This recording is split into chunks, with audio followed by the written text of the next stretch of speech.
When two teams finish with the same record, a series of tiebreakers is implemented to break the tie. The last thing you want to have happen is a coin flip decide the winner, like what almost happened in 1970 with the final wildcard spot in the NFC. If you want to learn more about that, then click the video in the upper right corner. And the tiebreaker system is incredibly complex if you go far enough down the ladder.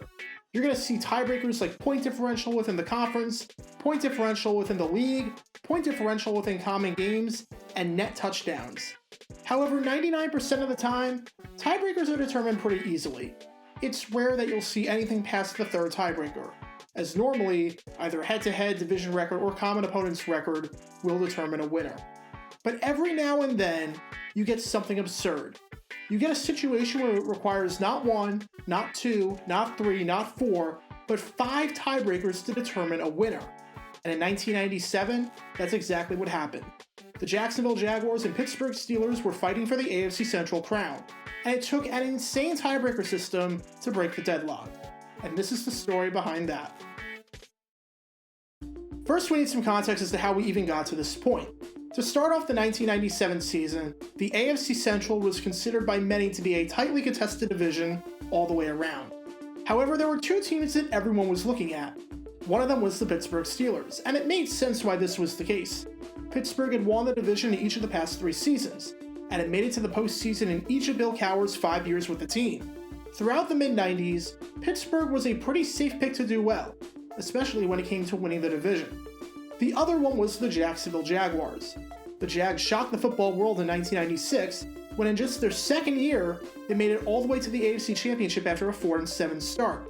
After rattling off 5 straight wins, including a stunning victory over the Atlanta Falcons where Morten Andersen missed a chip-shot field goal, they beat the Bills in the wildcard round, becoming the first team to ever defeat Buffalo in the postseason at Orchard Park. Then they continued their incredible run of form by stunning the Denver Broncos in one of the biggest upsets in NFL history. With the Jags bringing back their core, including Pro Bowl quarterback Mark Brunell, who led the league in passing yards during that 96 season, people expected the young Jaguars to do big things, and maybe win their first division title ever. And throughout 1997, Pittsburgh and Jacksonville were 2 of the best teams in the AFC. The Jaguars started the season off 5-1, highlighted by a 5-touchdown performance by James Stewart against the Philadelphia Eagles in a 38-21 victory. The Steelers, after starting off 1-2 through their first 4 weeks, won 5 straight to go to 6-2. It was a neck-and-neck battle for the division. Just to give an example of how tight it was, the Steelers led the division after Week 10 with a 6-3 record, which was the same as Jacksonville's. For the next 4 weeks, Pittsburgh and Jacksonville got the exact same results. Whatever Pittsburgh did, Jacksonville did. No ground was being gained or lost on a week-to-week basis. However, in Week 15, the Jaguars slipped up. In a rematch of the AFC Championship, the Patriots were victorious yet again. New England jumped out to a 13-0 lead by the end of the first quarter, and was up 23-7 through 3. While the Jaguars tried a valiant comeback attempt, it did not work, as New England got a 26-20 victory. After Pittsburgh beat the Denver Broncos by a final score of 35-24, the Steelers had a 1-game lead in the division. Through 16 weeks, the standings looked like that. Pittsburgh was 11-4, and Jacksonville was 10-5. Both teams were going to be playing postseason football. Both teams were living up to their preseason expectations. But who was going to win the division? And better yet, suppose Jacksonville won their Week 17 game against Oakland, and Pittsburgh lost their Week 17 game against the Oilers. Who wins the division with both teams having identical 11-5 records?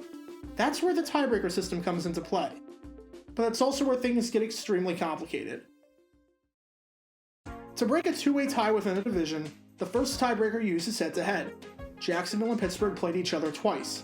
The first meeting took place on Monday Night Football, which was the first time ever that the Jags played on there. The finish to this game was iconic, and it's still remembered to this day as one of the craziest finishes to a game in Jaguars history. With the Jags up by 2, Norm Johnson lined up for a 40-yard field goal on the final play of the game.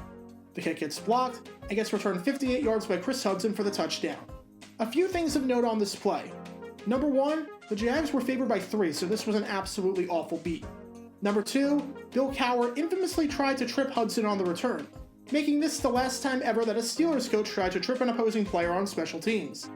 And as a side, this was not even close to the worst moment of Norm Johnson's career. For that, you can check out the video in the upper right corner. In the second meeting, the Steelers got their revenge. After Jacksonville jumped out to a 10-0 lead in the first quarter, Pittsburgh came back, and the game was tied at 17 apiece going into overtime. In the OT period, Kordell Stewart tries a simple shovel pass to Jerome Bettis. It goes the distance. It's a 17-yard touchdown, and the Steelers win the game. Both games were fantastic games that came down to the wire on the final play. But with the series being a split, the first tiebreaker did not apply. The second tiebreaker used its best winning percentage within the division.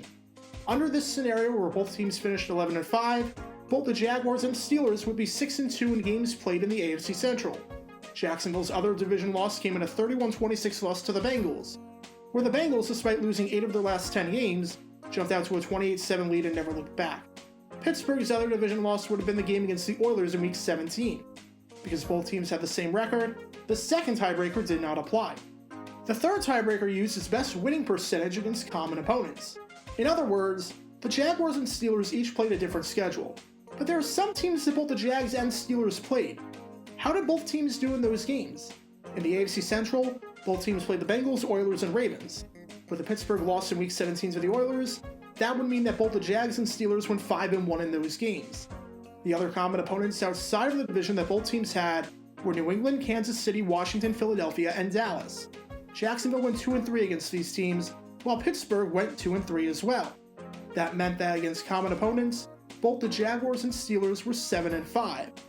In fact, Pittsburgh's dramatic Week 16 overtime victory against New England was absolutely monumental. In that game, the Steelers trailed 21-13, and New England had the ball with just over 2 minutes to go.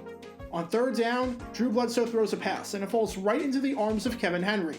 Pittsburgh has the ball in the red zone, and is now facing a 4th and 7 situation. That's when Yancey Thigpen makes a great catch along the sideline to get the first down and keep the drive alive. Kordell Stewart throws a touchdown pass on third down a few plays later, which is followed by Thigpen getting the critical 2-point conversion to tie it up. The Steelers win the coin toss, and then win it in overtime after Norm Johnson hits a 31-yard field goal.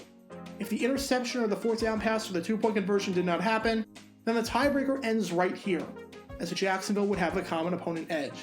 But because the Steelers won this game, we move on to the fourth tiebreaker. The fourth tiebreaker was winning percentage within the conference. How did both the Jaguars and Steelers do against the AFC? Well, under this scenario, both the Jaguars and Steelers went 9-3. With that, we go all the way to the fifth tiebreaker. Keep in mind that this is not how the tiebreaker system works today, as it changed once realignment and expansion took place in 2002. If this were to happen today, strength of victory would be the tiebreaker. But back in 1997, the fifth tiebreaker was net division points. In other words, what was each team's point differential against the division? For Jacksonville, it was plus 23. With the exception of that Monday Night Football game against the Steelers, every other game was a one-possession contest. For Pittsburgh entering Week 17, it was plus 88. The Jaguars beat the Ravens by 3 combined points in 2 games. The Steelers beat the Ravens by 45 combined points, including a 37-0 victory in Week 11. The Jaguars had a plus 3-point differential against the Bengals, while the Steelers had a plus 33-point differential against Cincinnati. The first 4 tiebreakers did nothing, but the fifth one seemed awfully convincing. This meant that all Pittsburgh had to do in their Week 17 game against the Tennessee Oilers was not lose by 65 points. I think this should go without saying, but it was almost impossible for Pittsburgh to screw this one up. For some perspective, in the near 80-year history of the NFL up until that point, there were thousands upon thousands of games played. Only twice had a team won by at least 65 points. One was the Chicago Bears over Washington in the 1940 NFL Championship when they won 73-0. The other was on October 10, 1920, when the Rochester Jeffersons defeated Fort Porter 66-0. Fort Porter never played another game after that. All Pittsburgh had to do was not get annihilated by epic proportions, and they clinched the AFC Central and have a first-round bye. To the shock of absolutely no one, the Steelers won the division. Yes, they lost the battle when they lost 16-6 to the Oilers, but they won the war by getting the AFC Central crown. Steelers guard Will Wolford didn't even realize that Pittsburgh hadn't technically clinched the division yet, saying, "Really, I kinda thought we won the division last week. I know there were outlandish circumstances where we could have lost the division today, but it wasn't gonna happen." They even passed out AFC Central Division Championship hats on the sideline during the game. Pittsburgh making the postseason as the division winner was a formality. The Jaguars made the playoffs as the 5 seed, but they lost to the Broncos in the wildcard round. Pittsburgh got their first round bye and beat the Patriots 7-6 in the divisional round, and even got to host the AFC Championship at Three Rivers Stadium. Despite the home field advantage, the Steelers could not prevail, as the Broncos won 24-21 to advance to Super Bowl 32.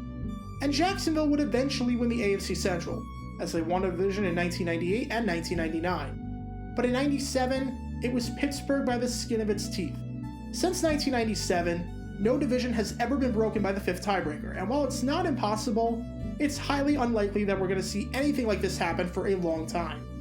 Former Steelers chairman Dan Rooney said that what we never wanted for it to come down to was a coin flip. Well, even if it might have been confusing and somewhat convoluted, in 1997, safe to say that that mission was accomplished. Be sure to like this video, ring the notification bell, and subscribe down below if you haven't already, as it helps the channel out a lot. And be sure to check out Twitch every Tuesday night at 9 p.m. Eastern for your chance to play NFL trivia and win cash prizes. Link in the description below. If you want to see videos like this extended down to 60 seconds, then follow me on TikTok at JaroGator9 and subscribe to 60-second NFL history on YouTube. Also, special thanks to all of our Patreon supporters for helping out the channel. Your support is greatly appreciated. See how you can become a patron and request future video topics in the description below.